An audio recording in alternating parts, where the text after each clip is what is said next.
ঢাক ঢোল বাজিয়ে মিছিল করে নির্বাচনী প্রচারে ঝড় তুললেন বালুরঘাট লোকসভার বিজেপি প্রার্থী সুকান্ত মজুমদার।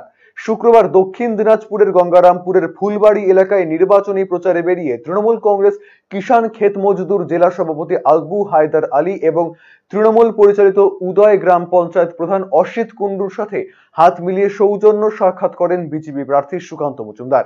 প্রচারের শুরুতেই ফুলবাড়ি হাটখোলা থেকে বের করা হয় এক মিছিলটি ফুলবাড়ির বিভিন্ন এলাকা পরিক্রমা করে সাধারণ মানুষের কাছে ভোট প্রার্থনা করেন বিজেপি প্রার্থী সুকান্ত মজুমদার। প্রচার শেষে সাংবাদিকদের মুখোমুখি হয়ে রাজ্য সরকারের কড়া সমালোচনা সরব হন বিজেপি প্রার্থী সুকান্ত মজুমদার।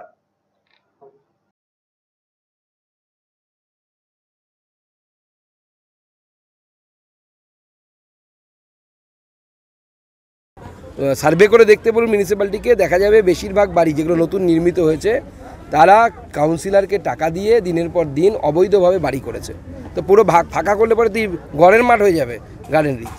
ওনার এখন অনেক ভাঙাভাঙির শখ হয়েছে, চিন্তা নেই, যখন বিজেপি ভাঙতে শুরু করবে ওনার তখন বুঝতে সুবিধা হবে যে কি বিজেপি কী জিনিস। এখন তো গুন্ডামি করছেন। কুচবিহার তথা উত্তরবঙ্গের সবথেকে বড় গুন্ডার নাম হচ্ছে উদয়ন গুহ। আজকে সেই গুন্ডামি উনি শুরু করেছেন, মন্ত্রীর গাড়িতে হামলা করছেন। এটা কী ধরনের অসভ্যতা? আপনি রাজনীতি করছেন, রাজনীতি করুন, গুন্ডামি করছেন কেন? গুন্ডামি করলে আমরা কি ছেড়ে দেবো নাকি? আমরা গুন্ডামি করতে শুরু করলে আমরা করি না, কিন্তু শুরু করলে আপনারা টিকতে পারবেন?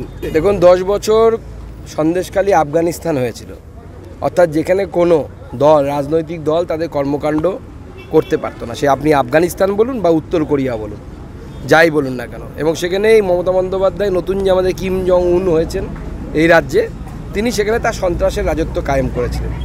এখন মানুষ সেই সন্ত্রাসের ভয়ের বেড়াজালকে টপকে, বেড়াজালকে ছিঁড়ে বাইরে বেরিয়ে আসছে। গণতন্ত্র প্রতিষ্ঠা হবে, পশ্চিমবঙ্গের সূর্যোদয় হবে। দেখুন, উনি রানী বলতে রানী রাসমণিকে চেনেন, আর রাজা বলতে রাজা রামমোহন রায়কে চেনে, সে তো বুঝলাম, কিন্তু তার থেকেও বড় প্রশ্ন হচ্ছে সারদা রানীকে কি চেনেন? সেই রানীটাকে চেনা সবার আগে দরকার। ডাকাত রানীকে চেনেন? সেই রানীটাকে সবার আগে চেনা দরকার। নিশ্চয়ই চেনেন, এবং আমার মনে হয় মহুয়া ম্যাডাম হারে হারে চেনেন। দেখুন, মানুষ মেজাজ হারায় কখন, যখন দেখে যে যুক্তি তর্ক দিতে পারছি না আমি, আমার কাছে বলার মতো কিছু নেই।